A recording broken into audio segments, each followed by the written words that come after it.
Let me get a dough. All right, so the numbers are in for Vultures 2. Was it enough to get that #1 spot? We'll see. Also, did Drake's label force him to drop his new music on DSPs? I don't like how he still sneak dissing on there, but let's get into it. What it do, YouTube? It's your boy Mike Dub. Welcome back to the channel if you're not new here. If you are new here, make sure you hit that subscribe button right now. Hit that notification bell so you can get the notification when I'm dropping these videos so we can build and grow together. Drake's 100 Gigs is now available on all DSPs. Oh, I'm tripping. My bad. The label forced him to do it. Universal did hit him with, let us get some of that publishing, which forced him to officially release the music on DSPs. Like I said, I can see that Universal is in everybody's pockets. If you know anything about the music industry, then you know that whether you sign to Universal or not, you are signed to Universal. Drake is signed to Republic, owned by Universal. Universal stepped in and said, hey man, what's up, bro? You putting this music out on the website, on the internet for free, and we ain't getting none of it. So aside from all that drama, the 3-pack has features from Lotto, 21 Savage, and we also get a verse from Young Thug. Yes, indeed. The songs are pretty decent. In my opinion, nothing really stood out. At the end of the day, if I had to pick one, I would say It's Up is my favorite joint. Drake, he bodied it. 21 Savage, you already know he do his thing. He actually, to me, 21 Savage rap a lot better than he get credit for, but that's a whole nother discussion. And I feel like they picked a good Thug verse from the vault, man. Sometimes when you got people that's locked up or they done transitioned on to the, the next realm, if you will, people just pick anything to get something out there with that person's name on it. But in this case, I feel like they picked a good Thug verse, so overall, I was happy with that joint. I like the joint with Lotto. I see Drake trying to touch with them Florida vibe. You from Florida? Have you been in Florida enough, or you know anything about Florida?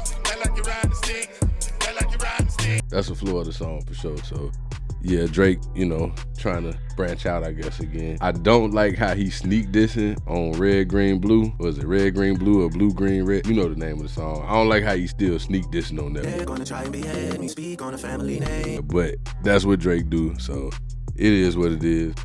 Overall, the song is still dope. I do like the song, so yeah. Clearly, these were some throwaways, something that, he just put out there to hold the fans over for the time being, so I'm pretty sure we can expect something in the form of a full album from Drake real soon. Talk to me in the comment section, man. Let me know what you feel about this 100 gigs for your head tops. Was you rocking with the songs? Do you think he could have just kept these?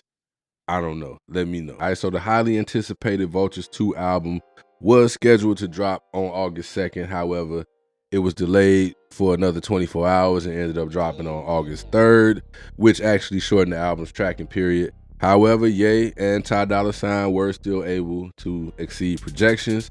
It was anticipated that the project would only do around 68,000 units.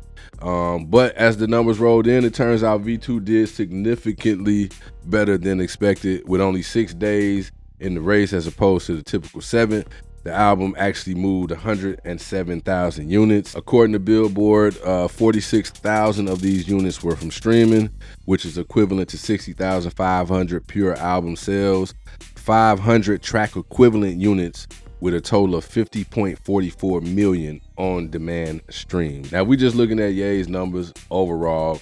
Yes, this is an underwhelming performance, but we are in the streaming era. Attention spans are minute. No one purchases music anymore. So this is actually really good for a debut that had little to no promo, weird, cryptic rollout. It was basically no promo. They just pretty much threw this album out there. Now, while the album did do well, it was not enough to get that #1 spot. Ironically, Taylor Swift held that position down for the second week in a row with her Tortured Poets Department project. Yes, indeed, like I said, remained the #1 for the second week in a row. 142,000 units this past week. So the album had previously slipped down to #4, I believe, a few weeks ago, but it didn't take long to get back to #1.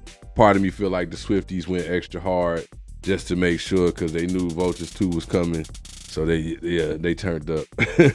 Gotta love a fan base like that, right? If anything knocked Taylor out the #1 spot, they wasn't gonna let it be Ye. Trust me on that. At the same time, though, I feel like they could have got that #1 spot if they would have dropped it when they were supposed to. I know, it's only one day, but trust me, that makes a big difference. Like, you gotta think about it. 107,000 units in 6 days compared to 142,000 in 7 days. I honestly feel like they could have made up that ground with that extra day. I guess we'll never know. It is too late, and in reality, a number 2 debut, that's not bad at all. Especially with the weak ass rollout they had. Ty Dolla $ign now has his 3rd top 10 project under his belt, so much respect to that.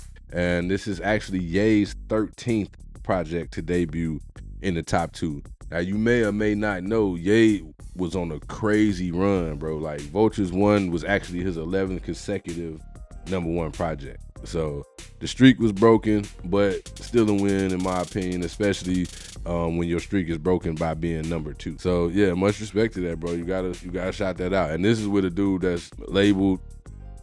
Yeah, I ain't gonna get into all that, but he's supposedly canceled, all of that. You feel me? And they moved them units, bro. Was you mad that some of these songs wasn't finished and Ye just kind of mumbled through this? And let me know in the comments if you think that extra day would have made a difference, or do you think either way the Swifties would have made sure Taylor got that number 1 spot? Other than that, man, that is all for this video. I'm gonna get up out of here. Please do your boy a huge favor and hit that thumbs up for me. Make sure you leave me a comment down in the comment section. And last but not least, most importantly actually, make sure you subscribe to the channel and ring that notification bell so you get the notification when I'm dropping these videos. Other than that, peace, love, I'm gone.